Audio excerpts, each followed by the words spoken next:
Assalamualaikum warahmatullahi wabarakatuh. Salam sejahtera untuk kita semua. Saya Sri Hardiatun, mahasiswi Program Studi Pendidikan Dasar Sekolah Pascasarjana UHAMKA, akan memaparkan materi yang berjudul ketidaksesuaian antara dunia pendidikan dengan dunia kerja. Untuk memenuhi ujian akhir semester, mata kuliah, problematika, dan inovasi pendidikan dasar. Dengan dosen pengampu, Dr. Hajah Ihsanah El Kuluko MPD. Selamat menyaksikan.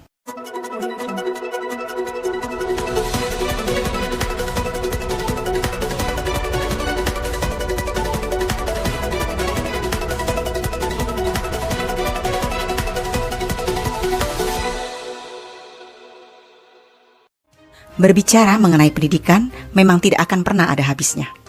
Akhir-akhir ini, begitu banyak kritik akan mutu pendidikan di Indonesia, khususnya pendidikan tinggi. Kenapa demikian? Tentu saja, karena masalah pengangguran intelektual yang jumlahnya terus mengalami peningkatan.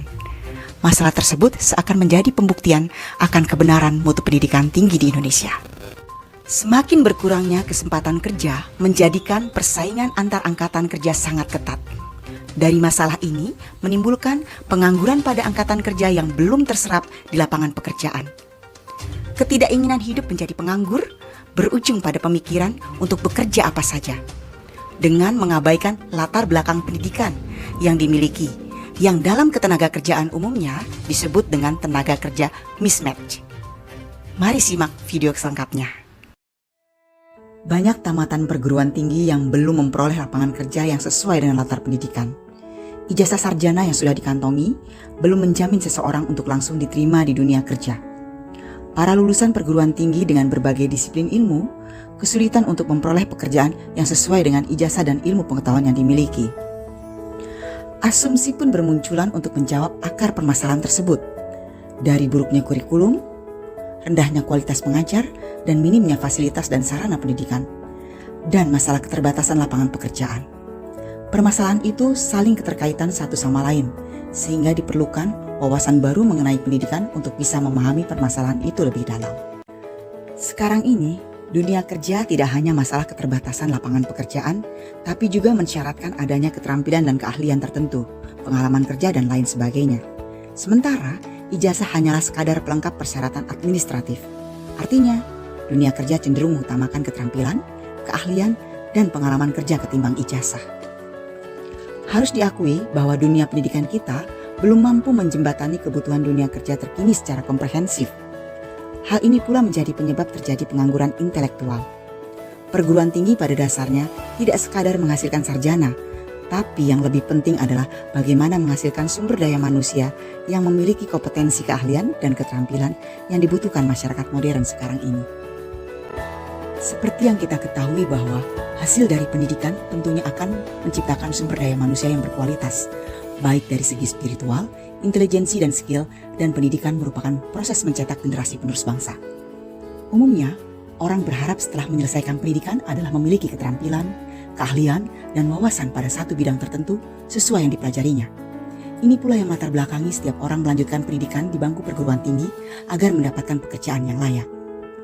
Namun, untuk mendapatkan pekerjaan sekarang ini tidak bisa lagi hanya mengandalkan ijazah semata, tapi disyaratkan memiliki keahlian tertentu sebagai syarat untuk menunjukkan bahwa orang tersebut memiliki keahlian dan pengalaman. Jadi, pendidikan dan pekerjaan adalah dua hal yang berhubungan yang tidak dapat dipisahkan.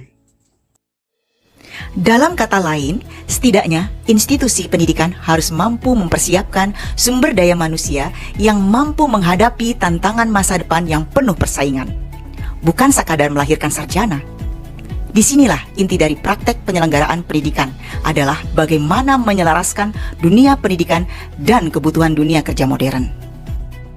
Meskipun pendidikan tidak berorientasi langsung pada pekerjaan, tetapi kebutuhan akan penyelarasan antara dunia pendidikan dan dunia kerja, dewasa ini menjadi sangat penting.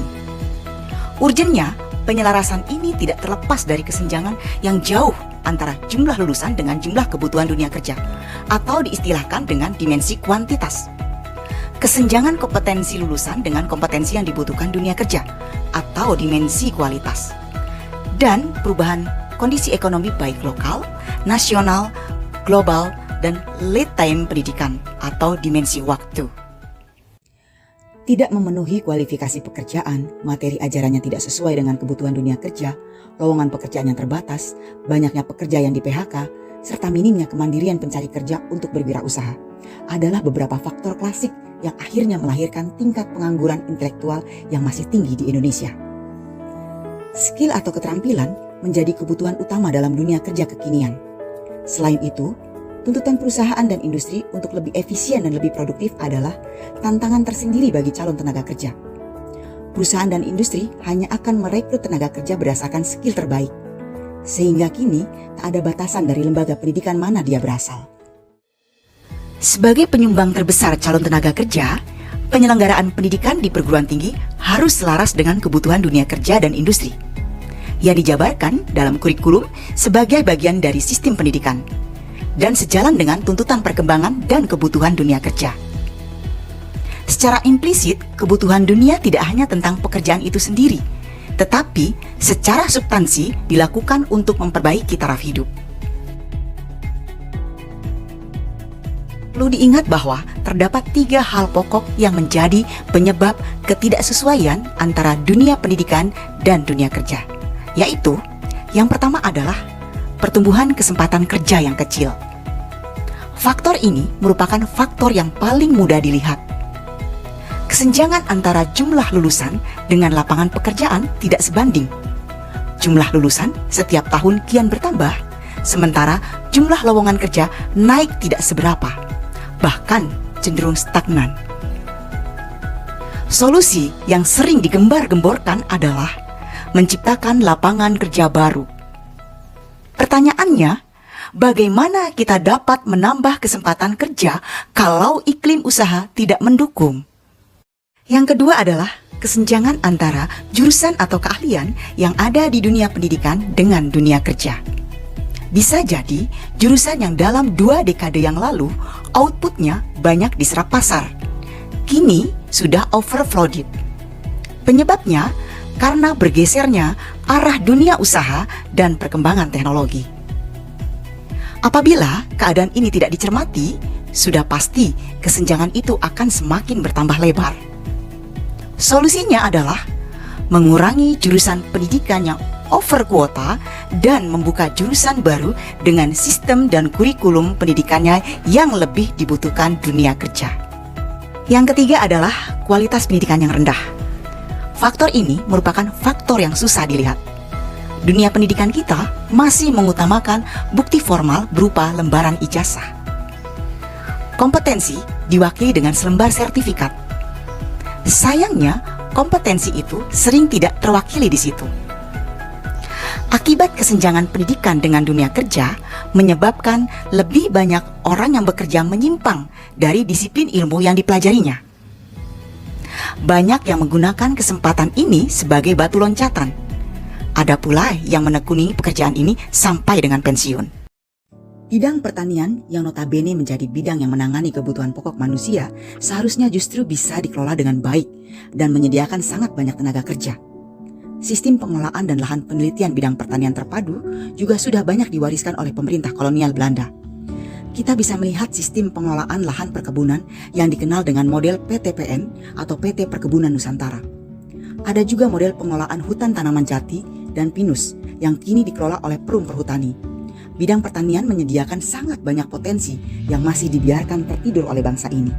Fakta di bidang pendidikan, menurut ASKKKI atau Asosiasi Sekolah Kepertanian, Kehutanan dan Kelautan saat ini, terjadi gap yang lebar antara dunia pendidikan pertanian dan DUDI, maksudnya dunia usaha dan dunia industri bidang pertanian. Meski beberapa lembaga pendidikan kejuruan berbasis pertanian mulai tumbuh di berbagai daerah, jumlahnya tidak memadai dengan kebutuhan yang ada. Akibatnya, banyak lulusan pendidikan di SMK Kepertanian, Kehutanan dan Kelautan yang tidak terjun sesuai kompetensinya, yang sebenarnya merupakan potensi ekonomi dan pembangunan di negeri ini. Menurut Sekretaris ASKKKI, sebenarnya pasar kerja di bidang kepertanian, kelautan dan kehutanan berkembang dan terbuka luas.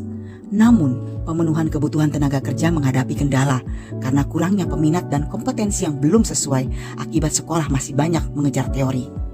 Melihat beberapa fakta dan kondisi pendidikan bidang pertanian dan prospek di DUDI, maksudnya dunia usaha dan dunia industri, maka beberapa langkah yang perlu dilakukan berbagai pihak untuk menyelaraskan dunia pendidikan dan dunia kerja. Di antaranya adalah, yang pertama, menerapkan secara utuh kurikulum berbasis kompetensi, khususnya penyelarasan kompetensi dengan kebutuhan DUDI. Yang kedua, memperluas jumlah dan kualitas lembaga pendidikan bidang pertanian. Yang ketiga, menjalin kerjasama yang menguntungkan antara lembaga pendidikan dengan user lulusan, yaitu lembaga pemerintah, perusahaan BUMN, lembaga swadaya masyarakat, perusahaan swasta, dan lembaga kewirausahaan. Yang keempat, lembaga pendidikan perlu melakukan studi penelusuran atau tracer study terhadap lulusannya. Yang kelima, penggunaan sosial media untuk memperlancar arus informasi antara alumni dan pihak sekolah. Dan yang terakhir, menumbuhkan program kewirausahaan bagi siswa. Perubahan yang harus dilakukan perguruan tinggi sekarang ini dalam menyelaraskan pendidikan dengan dunia kerja adalah: yang pertama, kurikulum. Kurikulum pendidikan harus mampu membaca zaman dengan tepat.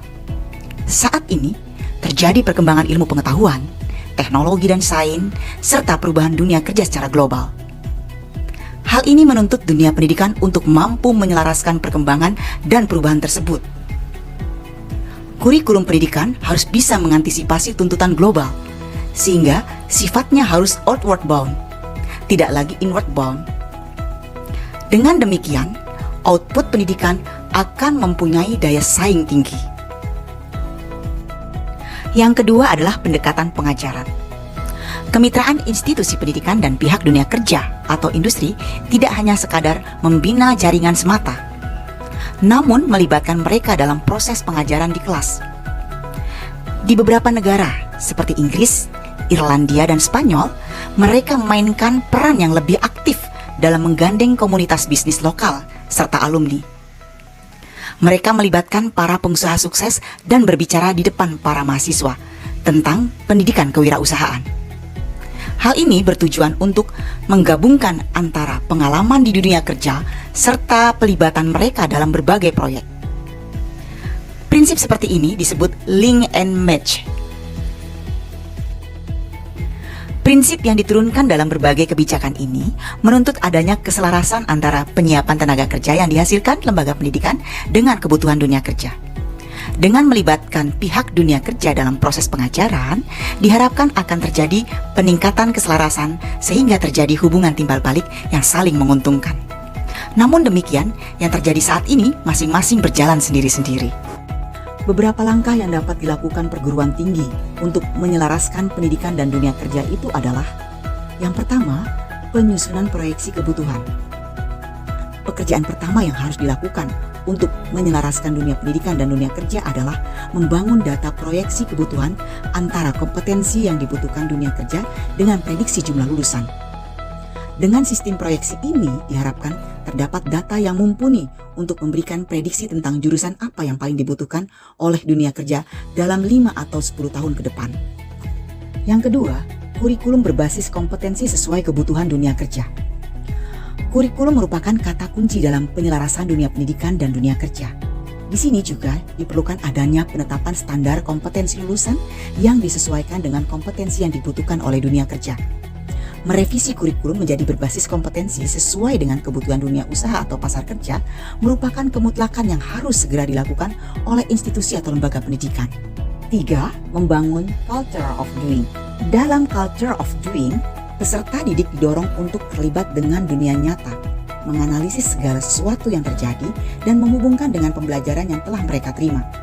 Premis utama culture of doing adalah bahwa peserta didik harus terlibat pembelajaran baik melalui penekanan pada upaya kolaboratif, berbasis proyek tugas, dan atau melalui fokus non-akademik. 4. Membangun keterampilan kewirausahaan berbasis muatan lokal. Penyelarasan dunia pendidikan dan dunia kerja harus mampu melatih lulusan untuk dapat mandiri menjadi wirausaha yang membuka lapangan kerja bagi dirinya maupun orang lain. Penyelarasan ini bersifat mendesak karena kenyataan di masyarakat menunjukkan makin tinggi pendidikan seseorang, makin rendah kemandirian, terutama untuk berwirausaha. Pelatihan kewirausahaan merupakan langkah untuk membangun kemandirian itu. Pelatihan kewirausahaan seyogyanya diarahkan kepada kewirausahaan yang berbasis potensi daerah untuk meningkatkan kemampuan peserta didik dalam mengenal dan mengembangkan potensi daerahnya masing-masing. Potensi lokal yang dimiliki oleh setiap daerah tentu berbeda, baik dari kekayaan alam, laut, atau hutan yang secara keseluruhan memiliki keunggulan. Kelima, membangun kemitraan. Pola kemitraan antara dunia pendidikan dengan pemangku kepentingan atau stakeholder dan dunia usaha harus terus dibangun. Untuk itu perlu dukungan pemerintah dan perusahaan untuk memberikan kesempatan yang luas bagi peserta didik untuk belajar secara langsung di dunia kerja dengan sistem magang atau praktek kerja lapangan untuk membuat mereka siap memasuki dunia kerja.